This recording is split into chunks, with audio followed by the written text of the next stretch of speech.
नमस्कार दोस्तों, मैं चौहान सर। आज मैं झारखंड विधानसभा चुनाव के बारे में बात करने जा रहा हूं। झारखंड में विधानसभा चुनाव का शंखनाद हो चुका है।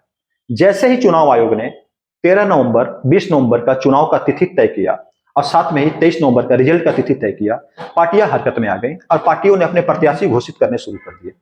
क्योंकि पार्टी के पास अब समय नहीं है। 23 तारीख को रिजल्ट आ जाना है, उससे पहले इलेक्शन होना है, बीच में प्रचार करना है, काफी कम समय में काफी तैयारियां इनको करनी है। तो बीजेपी का एक लिस्ट आया और बीजेपी के लिस्ट ने बहुत सारे लोगों को चौंकाया। कई जगह से खबरें मिल रही है, सोशल मीडिया पे, यूट्यूब चैनल्स पे बहुत जगह देखने को मिला कि इस बार झारखंड में बीजेपी में परिवारवाद देखने को मिल रहा है। तो सबसे पहले मैं आपको एक चीज बता देता हूं कि झारखंड में तो परिवारवाद देखने को मिल रहा है, लेकिन केंद्र की मैं बात कर लूं, मोदी जी की मैं बात कर लूं, अभी तक मोदी से पहले अगर बड़े नेता में हम देखते हैं तो वाजपेयी जी को देखते हैं, अटल बिहारी वाजपेयी जी को। एक बड़े नेता देखते हैं अडवाणी जी को। तो जो जो बड़े पद पे आए हैं बीजेपी में, वहां पे परिवारवाद अभी तक देखने को नहीं मिला पार्टी में। अटल बिहारी वाजपेयी के बाद उनका कोई परिवार नहीं था। परिवार की बात मैं करूं कि उनके घर में उनका बेटा बेटी कोई नहीं था, उन्होंने विवाह नहीं किया। मोदी जी ने विवाह किया है, लेकिन इनका बहुत पहले ही वैराग्य पे मन आ गया था। इनका भी कोई पुत्र नहीं है, पुत्री नहीं है। साथ ही मैं अडवाणी जी की बात करूं तो उनके फैमिली से कोई ऐसा व्यक्ति नहीं आया राजनीति में जिसमें परिवारवाद कर सके। बार बार कांग्रेस पे केंद्र में आरोप लगता है कि जवाहरलाल नेहरू हैं, इंदिरा गांधी हैं, राजीव गांधी हैं, उसके बाद सोनिया गांधी और राहुल गांधी को कांग्रेस का आला कमान बताया जाता है। तो यहाँ परिवारवाद के गंभीर आरोप लगते हैं। क्या परिवारवाद सिर्फ केंद्र में होता है या परिवारवाद स्टेट में भी, राज्य में भी हो सकता है?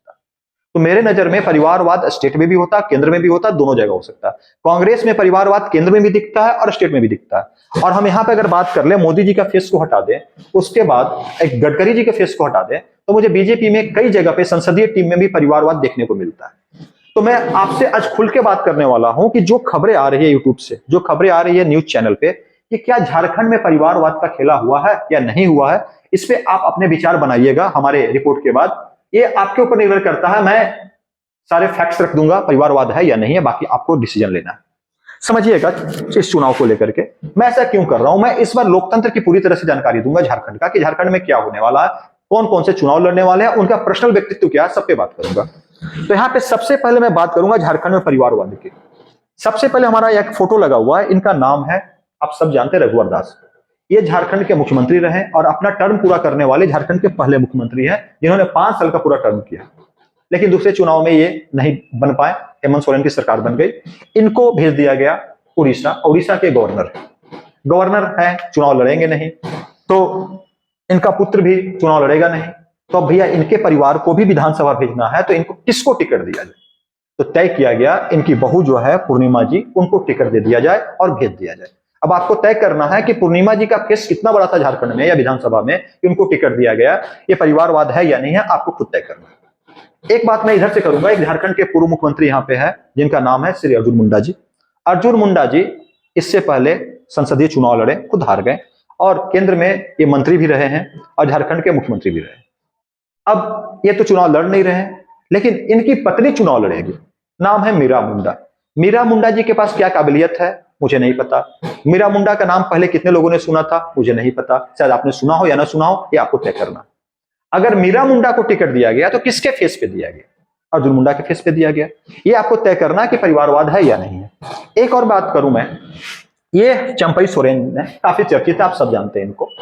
ये झारखंड के मुख्यमंत्री बनाए गए थे जब हेमंत सोरेन जेल गए, और हेमंत सोरेन जब जेल से वापस आए, इनको मुख्यमंत्री पद से इस्तीफा दिलाया गया और वो मंत्री बन गए। इसके बाद इनको बुरा लगा और ये चले गए बीजेपी के पास, आला कमान से मिले दिल्ली में, दिल्ली की यात्रा की, दिल्ली की गलियों में भटके ये, और इनको तोहफा मिला, बीजेपी में शामिल कर लिया गया। इनको तो टिकट दिया ही गया, लेकिन साथ में जो इनके पुत्र हैं बाबूलाल सोरेन, उनको भी टिकट दे दिया गया गिफ्ट के रूप में, लो भैया बोनस। तो इनको गिफ्ट के साथ बोनस भी मिल गया। अब दोनों बाप बेटे मिलकर चुनाव लड़ेंगे और दोनों विधानसभा में जाने का प्रयास करेंगे अगर जीत गए तो। उसके बाद हो सकता है अगर जीत गए और बीजेपी की सरकार आ गई तो इनको बोनस में थोड़ा सा मंत्री पद भी मिल सकता है, मुझे ऐसा अनुमान है, बाकी आपको तय करना है। अब बात दो चेहरों की, दो बड़े चेहरे धनबाद के राजनीति के दो सुपर हिट मैन, एक है संजीव सिंह, एक है डुलू महतो। सबसे पहले मैं बात करना चाहता हूं संजीव सिंह के बारे में। संजीव सिंह को किसी इंट्रोडक्शन का जरूरत नहीं है, मोहताज नहीं है। संजीव सिंह धनबाद के बड़े नाम है। संजीव सिंह के पिता विधायक रहे झरिया से, संजीव सिंह के चाचा बच्चा सिंह विधायक रहे, संजीव सिंह की माता कुंती देवी झरिया से विधायक रही बीजेपी पार्टी से। तो झरिया में कभी भी अगर टिकट मिलता है बीजेपी से तो इसी परिवार को टिकट मिल रहा है। संजीव सिंह 5 वर्ष विधायक रहे, उसके बाद नीरज हत्याकांड में ये जेल चले गए। जब अगला चुनाव हुआ तो किसको टिकट दिया जाए, तो संजीव सिंह की धर्मपत्नी है, उनका नाम है रागिनी देवी। रागिनी देवी खड़ी हुई और पिछले बार चुनाव हार गई। इस बार फिर से पार्टी ने संजीव सिंह की पत्नी रागिनी देवी में विश्वास किया है कि वो वहां पे चुनाव जीत सकती है। तो मेरा यह कहना है कि अगर ठीक है आपको मिल रहा है टिकट, आप लड़ो चुनाव, लेकिन क्या है परिवारवाद दिखता है या नहीं दिखता है बीजेपी में, ये आपको तय करना है। जीत सकते हैं चुनाव, लड़ेंगे, हारना जितना लगा रहता है, कोई अभी जीतता है, कोई हारता है, कोई हारता है, कोई फिर कोई जीतता है।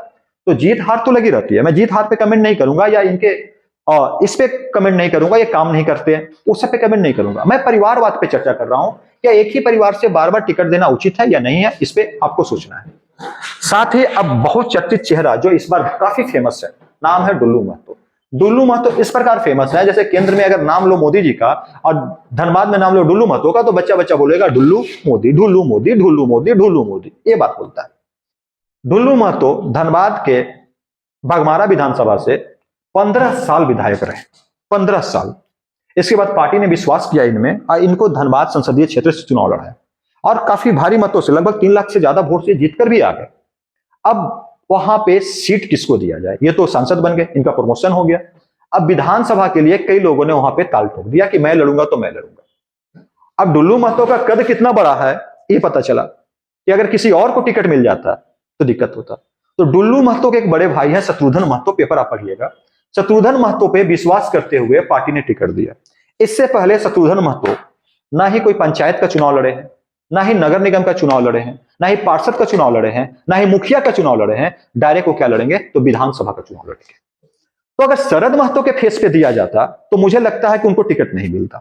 ये डुल्लू महतो का इतना बड़ा रुतबा है, डुल्लू महतो का इतना बड़ा फेस है, इसको देख कर दिया गया। तो क्या परिवारवाद के अंतर्गत आता है या नहीं आता है, ये निर्णय आपको लेना है। अब परिवारवाद है या नहीं ये टॉपिक हमारा है, तो मैंने अपने तरफ से बातें रखी है, आप निर्णय लें, कमेंट करें कि परिवारवाद है या नहीं है। अब परिवारवाद से मैं बाहर निकल के बात करूं कि सारे नेता अच्छे हैं, सारे लोग बेहतरीन हैं, अच्छा काम करते हैं तो जीतते हैं। अगर इन्होंने अपने क्षेत्र में अच्छा काम किया होगा तो इनके नाम पे आप, इनके परिवार में कोई भी व्यक्ति होगा, आप उसको वोट करेंगे। अगर इन्होंने अच्छा काम नहीं किया होगा और आप इनसे इत्तेफाक नहीं रखते तो आप वोट नहीं करेंगे। ये सिंपल सी बात है। तो आपका निर्णय है कि किनको वोट करना है, किनको नहीं करना है। अब मैं आपको आगे बता देता हूं कि ये सीरीज हो गई अब वीडियो की। मैं एक शिक्षक हूं, यूपीएससी के बच्चों को ट्रेन करता हूं, पीसीएस के बच्चों को ट्रेन करता हूं। इस बार लोकतंत्र के वोटर को ट्रेन करने का प्रयास करूंगा। बाघमारा विधानसभा में बीजेपी के कैंडिडेट का पूरा पर्सनल डेटा पे बात करूंगा, बीजेपी का हो या कांग्रेस का जो खड़ा हो या जेबीकेएस से जो हो, सबको करूंगा। टुंडी विधानसभा के सारी चीजों को मैं रखने जा रहा हूं इस बार। साथ ही धनबाद विधानसभा में जो राज सिन्हा को टिकट मिला है उसके ऊपर, राज सिन्हा के ऊपर बात करूंगा और साथ ही कांग्रेस किसको टिकट देती है उनके पर्सनल एजेंडे पे बात करूंगा। तो कई वीडियो होने वाले हैं, हर दिन लगभग आपको एक वीडियो इस बार झारखंड चुनाव से मिलेंगे। एक स्पेशल वीडियो मैं बनाऊंगा पूरा का पूरा जयराम महतो के ऊपर। जयराम महतो झारखंड की राजनीति में किस जगह पे बैठे हुए हैं और उनका क्या रोल हो सकता है उसके ऊपर भी चर्चा करेंगे। अगर आपको मेरा ये वीडियो अच्छा लगा हो तो आप चैनल को सब्सक्राइब कर ले और वीडियो को लाइक कर ले और दूसरों तक भी भेजने का प्रयास करें ताकि हम लोग और भी एनर्जी के साथ वीडियो बना सके। हमारी टीम जो ये सब बना कर लाती है, क्रिएटिविटी जो करती है, ये सब हम कर सके। तो तब तक के लिए चौहान सर को आदेश दीजिए। धन्यवाद, नमस्कार, जय हिंद।